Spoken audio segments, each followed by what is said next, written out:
Here's what you have to do. When light conditions are low, what is the best color to use? What color in the spectrum though? Green. Chad, what's your favorite color jig head on a steelhead jig? Chartreuse. Chartreuse. Guys, you got to match it to what's happening at that point in time. When you get out there early in the morning, if you get out there before light or right at first light, you want to be using glow colors, phosphorescence. As things start to pick up and the sun's coming up but it's not all the way up, you want to use your chartreuses. Right here. What about glow chartreuse? There you go. But you can overpower it. I'll tell you when we come through. Okay, glow when the light's first coming up. Whether you're side drifting corkies or you're jigging a jig or running a jig down through there in a bobber, if you're out there that early, glow. As it starts to get light, green. As the day starts to progress, your colors start to get softer. Maybe you go to the pinks, the pink and whites. Then once it starts to go back down the light again in the evening, you go to the chartreuse heads again. You go to the glows. That's your progression. Now, what happens is this. You throw into your spot. You caught that fish. Great.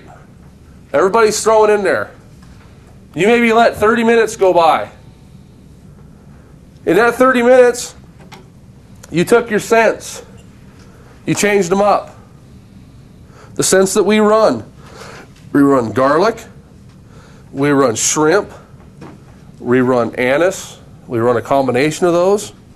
So the first thing we'll do if it slows down after that first fish, we know they're there. There's just not one there. There's several. We'll make a progression through the scents. If that didn't do anything, we knew that the chartreuse and black caught the fish, correct? The light's not all the way up yet. Seth says I should still be using green. I go to a chartreuse and pink. Now it's something different coming to them. You changed it up. When you have the sweet spot, a lot of times, every time you change a jig head color, you're going to catch a fish. Because I've seen it go through there 20 times already. It pulled Fred out of there. They don't want to be Fred. Fred's tired now. Took years off his spawning time. Okay? Minutes, I should say. Then you progress and all of a sudden that quits to work. That's not working now. Well, the light's gotten a little bit higher, right? We don't need that bright color anymore. Maybe we'll try a pink. It's softer. Softer color. It's different. We run it through there. Probably catch a fish. Randy, what's your favorite color of jig? Black. All black, correct? Yep. Probably the softest color you're going to get in terms of steelhead fishing, and it's not soft, is going to be the black. Because it's kind of neutral. It's not flashy. Remember how we talked about putting the clear crankbait on when the fish don't want to bite? It's about the same principle right here with the straight black. Straight black. Now you can do a pink and white, orange guys, then you can customize them. But that's your progressions. Subtle. Greens are harsh, stand out more. The glows are harsh, stand out more. Don't get out there and continue to throw the same jig over and over again. You may catch one fish all day when you could have caught several because you changed, you went through your progressions. You have to do it. Now, here's the other mistake people make. How many of you steelhead guys have these in your box? Okay? Rock dancer jigs, nothing wrong with them. Time and a place. In the early fall when the waters are warm, I'm trolling with planer boards at 2.5, 3 miles an hour. They're whacking it. Boom. There's guys down bobber fishing that are catching them with this. They work. They work. You go down there right now and you stand beside me or Chad and you throw, we're throwing this and you're throwing this, we're going to smoke you. When fish get neutral or inactive and they're in that phase where they don't want to do much, remember the frogs? Remember how the frogs were different? Smaller. You can always feed them something small. That is not small. These, small. A 16th ounce, that's an 1/8. 16th, smaller. A 32nd, whoo, tiny. Tiny. Always go smaller. There's fish all through the river. What rock should I go stand on?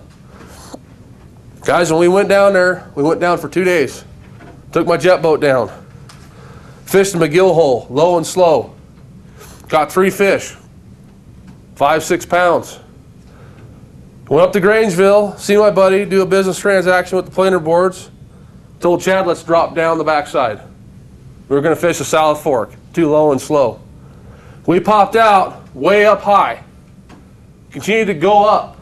Chad said, this spot right here, I fished this. Let's try it. We are a long ways away from where they're supposed to be at. Not a soul around. We caught 7 big fish. It doesn't matter where. Just keep moving until you find them. If you hit a spot for a half a day and you haven't had nothing, you won't see us there that long. The only reason why we stayed in McGill Hole because we had the boat set up. If we didn't have the boat, we'd have been up and down that road hitting the bank. Okay, we got on that spot. We did not move all day long. The only thing we did was change jig head size, jig head color, and bait scent. And we continued to catch fish. Because once we caught that one first big fish, we knew they were there. How long do you work a hole waiting for the big fish before you decide to move on? If you don't have any big fish by 10 or 11 o'clock, forget it. Keep trucking. So you're a couple hours before you give up? Yep, exactly. You're guessing. And a lot of that could be just trying to find the seam. You know, a lot of those spots, we know where that seam's at. So we can go there. I can hit the North Fork. If I don't have fish in one spot after about an hour, I know they're not there. It's time to move. Just because you know those spots after time. But if you don't know what you're doing, You're gonna want to stay there. You know, like a McGill Hole. It's a great spot. You'll see all the rigs parked there. There's fish in there. You're gonna want to continue to work that for a longer period of time. You're just not finding the right spot. That's the biggest thing, is finding the seam. They're not chasing it down. You take just this room, how wide this room is, and you try to pattern a jig through here, each pass 6, 8 inches apart. It takes you a while to dissect it. That's all you're doing is dissecting it. If I'm the steelhead and you're casting here and I'm sitting there, until it comes here, I'm not eating it.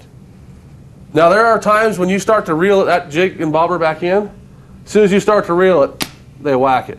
Well, that's because it was swinging probably right at them. And when you went to pick it up, boom, it was in their face. They're not going to chase it down. You got to come at them. And that's the biggest problem with steelhead, is that percentage. Finding out where they're at to pack it into their face. Okay? Now, let's talk some bait scent. You can put shrimp on them. The big thing is to take the coontail shrimp or bait shrimp and put one on this big jig. You see it a lot down in the lower section.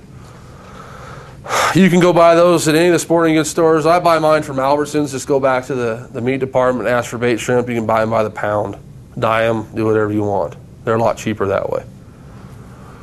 With a jig like this, guys will run the whole shrimp on there, the big old shrimp, and throw it out.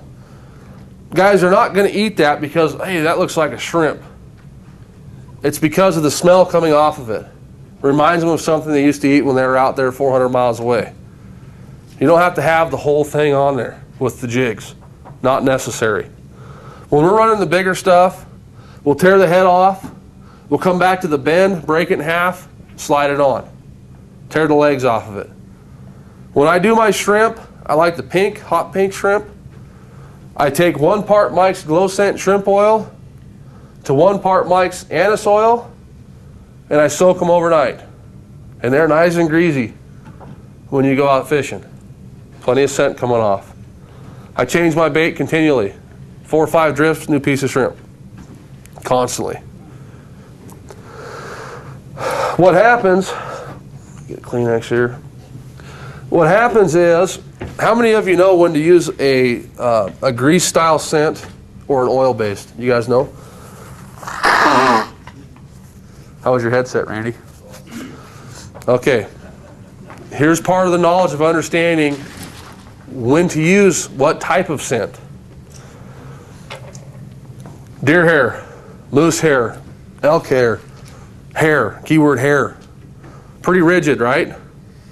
Pretty rigid. Marabou. Not so rigid, right? Pretty soft. If you're fishing for bass doing these, this is in rough water because it takes more to move it, under a bobber.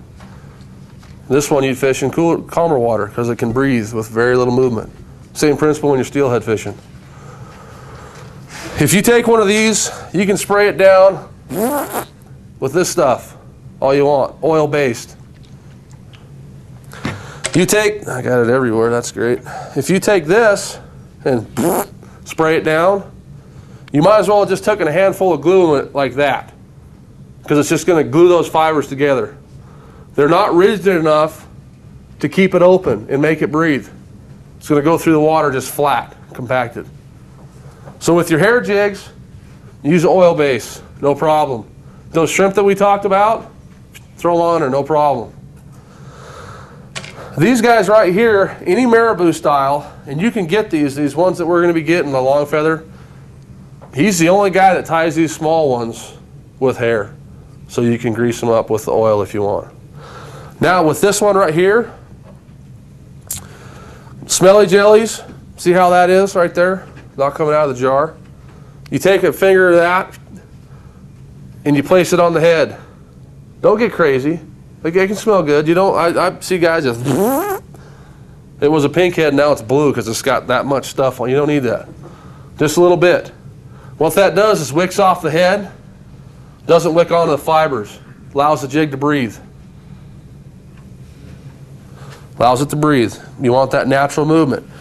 Guys, in my opinion, and I could be wrong, but in my opinion, all this is to a fish is an egg sac floating down through the water. You watch it go through the water. You tie a pink head with a white marabou, looks no different than a milking out egg sac going backwards. That's what it looks like. That just comes in, boom, they take it. So remember that. No oil on the marabou, just the grease type. Garlic scent, right here. They make this in a jelly. The jellies are good because they'll adhere. Put the jelly on the head, that'll stick. If you do get these greased up, all you got to do is just take them home, a little Dawn dishwashing detergent, it'll come off. No worries. Now, there's a jelly too, smelly jelly. That's a salmon flavor. In terms of bait options to put on them, guys, when I fished the North Fork, which I did a lot when I was growing up, and you'd get that 15 of your closest buddies, everybody's giving each other a hug. It's fun. You get in a situation like that, look around. Look around at what everybody's using. The fish are in there. You know they're there. You can see them. You seen them when you walked in. Look at what everybody's using. An example, I went down there one year. My 15 buddies and I were hanging out, having a ball. And everybody was throwing the pinks, the whites. They were throwing the blacks, the usual suspects. I went down with one that had an orange head in brown marabou. Looked like a crawdad. I killed them because they were seeing the same thing for who knows how many days, because I was only going on the weekends. Those guys were probably down there all week. And I was catching fish. Something they had not seen. A color they had not seen. You know, they say fish don't get conditioned. I've had aquariums since I was a kid, like I said. Come in. I go to feed them. They all come out. Hey, the big guy's here. They can get conditioned. Especially when they're sitting in these holes in the wintertime, seeing the same thing going by. Another trick that we did, if you're in an area and a lot of guys are using shrimp, you're not getting any bites.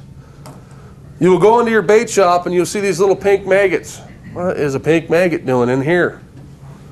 Those little pink maggots are a gem. You get 2 or 3 cartons of those when you go down Steelhead, and if you're fishing with 15 of your closest buddies, and you start throwing the maggots on. None of this. 3 maggots on there, pink ones. Float it down through there. You'll be the guy catching fish. Reason being is that's a totally different smell. They're moving a little bit. Totally different look. Something they haven't seen. I read an article one time about salmon fishing in congested areas. And this guy said, use preparation H. Don't use the cream, use the clear. If anybody has to use it, I'm sorry, I feel bad for you. I don't ever want that to happen. My dad's a steel worker, sat on steel his whole life. Don't even get me started. I've heard about him since I was 2. Okay, I thought, I'm going to try this.